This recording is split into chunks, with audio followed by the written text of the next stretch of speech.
OMG mga ka-showbiz tukis, Casey Concepcion may malaki di umanong kasalanan sa inang si Sharon. Ayon di umano sa mapagkakatiwalaang source ni Christy Pirmen, malaki di umano ang naging kasalanan ni Casey Concepcion sa inang si Sharon Cunita.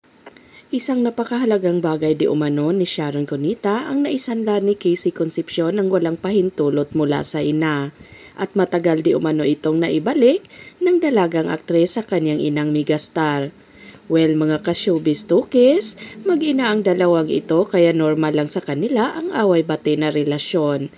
Ngunit hangad ng lahat na sana ay magkaayos na lang si Casey Concepcion at ina nitong si Sharon.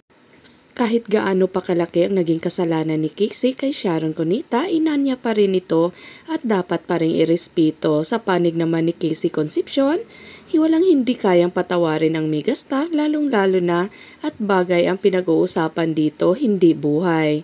Well mga ka-showbiz tukis, sana lang ay muling magkasundo ang mag-inang Casey at Sharon at seryosong mapag-usapan kung ano man ang mga problema na namamagitan sa kanilang dalawa. Dapat marunong magpakumbaba, rumispito at magpapatawad ang dalawang ito sa isa't isa para maging maayos na ang kanilang relasyon.